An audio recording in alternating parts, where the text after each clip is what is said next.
মহাদেব।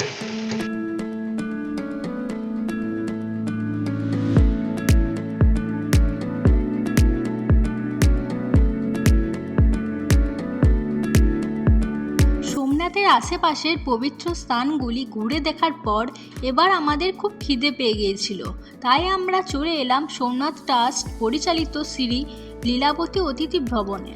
এইখানে খুবই সাধারণ অথচ অত্যন্ত পরিষ্কার ও শান্ত পরিবেশে ভক্তদের জন্য পরিবেশন করা হয় নিরামিষ থালি খাবার। সবচেয়ে অবাক করা বিষয় হলো আনলিমিটেড থালি মাত্র 80 টাকা প্রতি ব্যক্তি।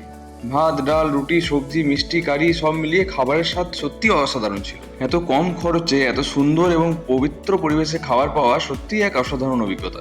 পেট ভরে দুপুরের খাবার খাওয়ার পর আবার শুরু হলো আমাদের সোমনাথ ভ্রমণ। এখন আমরা এসে পৌঁছেছি পুরাতন সোমনাথ মন্দিরে, যেটি আহল্যাবাই হোলকার মন্দির নামেও পরিচিত। বর্তমান সোমনাথ মন্দিরের নির্মাণের আগে এই মন্দিরের ভগবান শিবের পুজো করা হতো। ইন্দোরের মহান রানী আহল্যাবাই হোলকার 1783 সালে এই মন্দিরটি পুনর্নির্মাণ করেছিলেন। এই মন্দিরের স্থাপত্য তুলনামূলকভাবে ছোট হলেও এর আধ্যাত্মিক গুরুত্ব কিন্তু অনেক বেশি। এখানে দাঁড়ালে মনে হয় ইতিহাসের এক জীবন্ত অধ্যায়ের সামনে দাঁড়িয়ে আছি।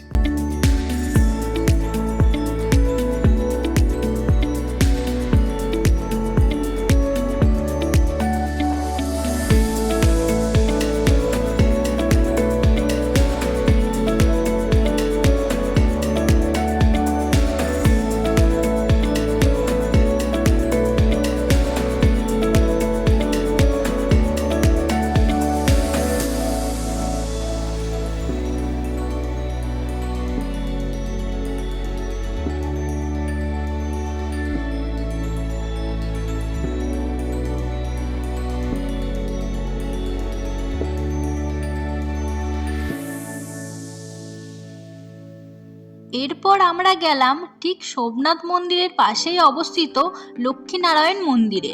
ভগবান বিষ্ণু এবং দেবী লক্ষ্মীর উদ্দেশ্যে নিবেদিত এই মন্দিরটি অত্যন্ত সুন্দর ও শান্ত পরিবেশে অবস্থিত। মন্দিরের গায়ে খোদাই করা বিভিন্ন শ্লোক এবং নকশা খুবই আকর্ষণীয়। এইখানে এসে মনটা এক আলাদাই প্রশান্তিতে ভরে ওঠে। বিকেলবেলায় আমরা চলে এলাম সমুদ্রের ধারে। আরব সাগরের বিশাল ঢেউ, ঠান্ডা হাওয়া আর সূর্যাস্তের অপরূপ দৃশ্য সব মিলিয়ে সোমনাথের এই সমুদ্র সৈকত যেন প্রকৃতির এক জীবন্ত ক্যানভাস। এখানে রয়েছে ভগবান বজরংবলীর বিশাল এক মূর্তি, যা দূর থেকেই নজর কেড়ে নেয়।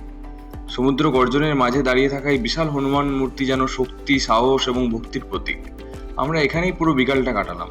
কখনো সমুদ্রের ঢেউ দেখলাম, আবার কখনো বসে বসে প্রকৃতির সৌন্দর্য উপভোগ করলাম। সত্যি বলতে সোমনাথের এই বিকালবেলা যেন এক অন্যরকমই অনুভূতি।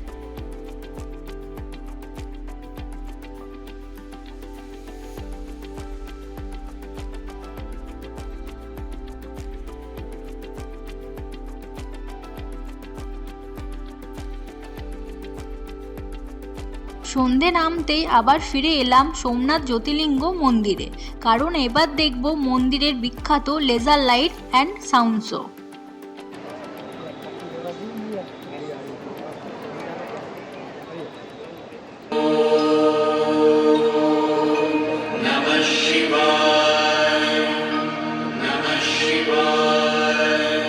সমুদ্রের ধারে আলোকসজ্জায় সজ্জিত সোমনাথ মন্দিরকে তখন আরও অপূর্ব লাগছিল।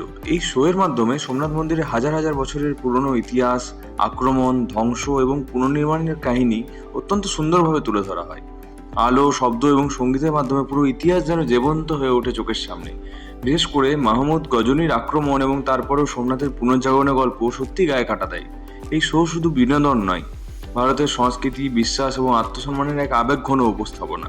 সোমনাথের এই সুন্দর এবং আধ্যাত্মিক ভ্রমণের শেষে আমরা আবার ফিরে এলাম শ্রী লীলাবতী অতিথি ভবনে রাত্রের খাবারের জন্য। সারাদিনের ক্লান্তির পর এখানকার সাধারণ অথচ সুস্বাদু নিরামিষ খাবার যেন মনটাকে আরও শান্ত করে দিল।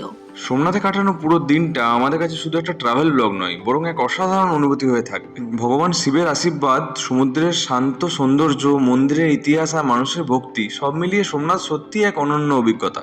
ডিনার শেষ করে আমরা রওনা দিলাম আমাদের পরের এক্সপ্লোরের উদ্দেশ্যে, দ্বারিকার পথে। আমাদের ব্লগটি যদি ভালো লাগে অবশ্যই লাইক, শেয়ার এবং সাবস্ক্রাইব করবেন আমাদের চ্যানেল এক্সপ্লোরার মশুবকে। ততক্ষণ পর্যন্ত ভালো থাকুন, সুস্থ থাকুন। হর হর মহাদেব, জয় সোমনাথ।